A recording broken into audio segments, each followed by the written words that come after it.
Bienvenidos al podcast de USMLE Dreamers. El día de hoy tenemos un paciente de 75 años que llega a emergencias porque su familia lo encontró letárgico y confundido. Tiene antecedentes de hipertensión, enfermedad coronaria e insuficiencia cardíaca, pero ahora se presenta con datos claros de shock, con una presión arterial de 78 sobre 46 milímetros de mercurio, pulso de 110 por minuto y alteración del estado mental, lo que sugiere hipoperfusión cerebral. Algo importante del caso es que su temperatura es de 35 grados Celsius, es decir, está hipotérmico, y esto no descarta sepsis. En pacientes mayores, el shock séptico puede presentarse con fiebre o con hipotermia.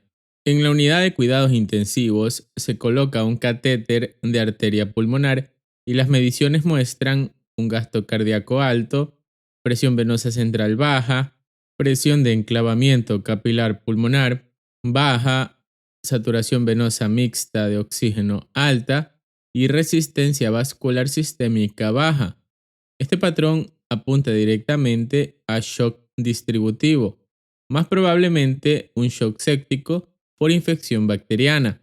En el desarrollo del caso, el shock significa que los tejidos no están recibiendo suficiente oxígeno para cubrir sus necesidades metabólicas. En este paciente, la confusión y el letargo son señales de disfunción orgánica por hipoperfusión. Ahora, para identificar el tipo de shock, el STEP1 quiere que interpretes las variables hemodinámicas. La primera pista es la resistencia vascular sistémica baja. Cuando la resistencia vascular sistémica está baja, el problema principal no es que falte sangre, como en shock hipovolémico, ni que el corazón no pueda bombear, como en shock cardiogénico. El problema es que los vasos están demasiado dilatados. Eso es típico del shock distributivo.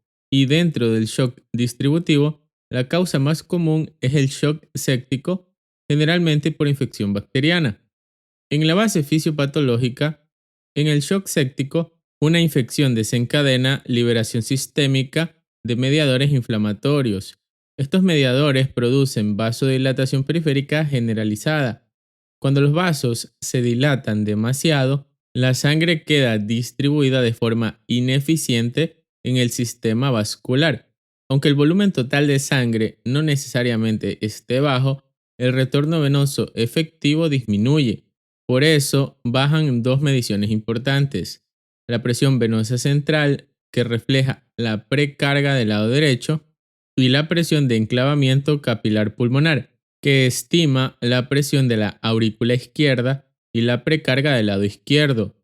En palabras simples, el corazón recibe menos sangre porque el sistema vascular está dilatado y la sangre no retorna adecuadamente. Y nos preguntamos, ¿por qué el gasto cardíaco está alto?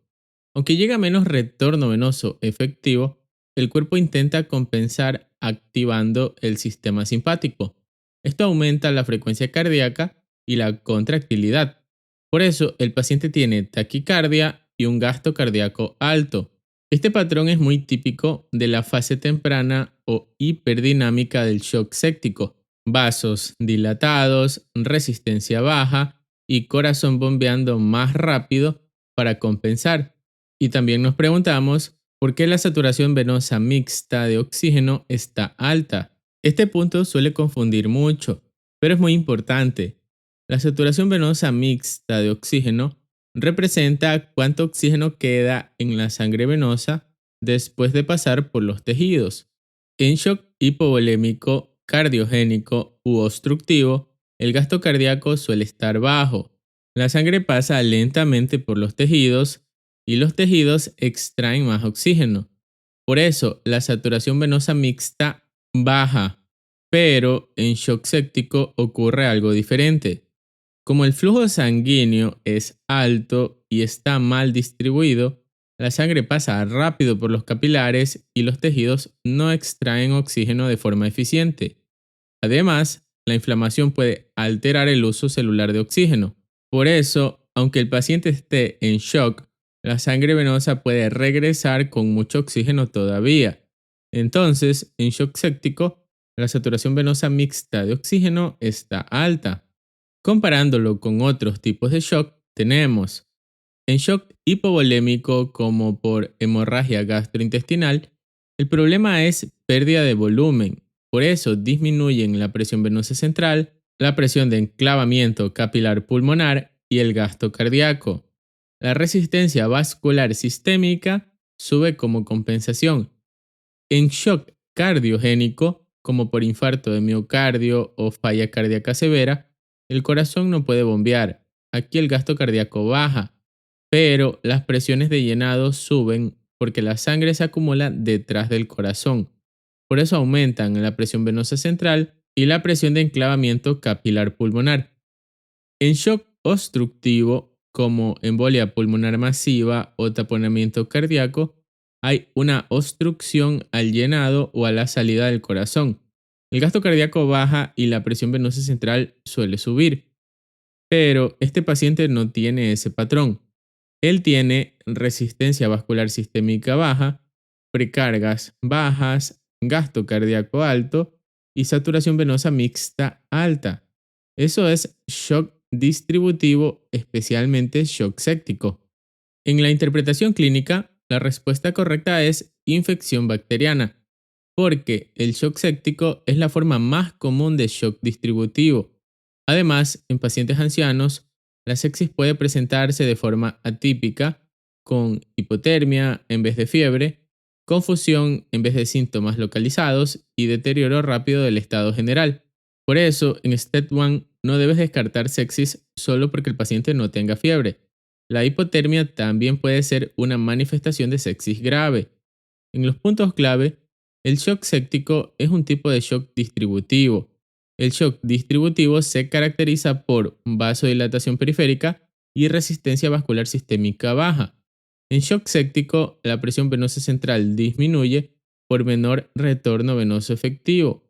La presión de enclavamiento capilar pulmonar también disminuye por menor precarga izquierda. El gasto cardíaco puede estar alto por compensación simpática. La saturación venosa mixta de oxígeno puede estar alta porque los tejidos extraen oxígeno de forma ineficiente. La sepsis puede presentarse con fiebre o hipotermia, especialmente en adultos mayores. La causa más común de shock distributivo es infección bacteriana. En las preguntas, ¿qué tipo de shock tiene este paciente? Shock distributivo, más probablemente shock séptico. ¿Cuál es la causa más común del shock distributivo? Infección bacteriana. ¿Qué ocurre con la resistencia vascular sistémica en shock séptico? Disminuye por vasodilatación periférica. ¿Qué ocurre con la presión venosa central en shock séptico? Disminuye por menor retorno venoso efectivo. ¿Qué ocurre con la presión de enclavamiento capilar pulmonar en shock séptico? Disminuye por menor precarga izquierda. ¿Por qué el gasto cardíaco puede estar alto en shock séptico temprano? Por compensación simpática con aumento de frecuencia cardíaca y contractilidad. ¿Por qué la saturación venosa mixta de oxígeno está alta?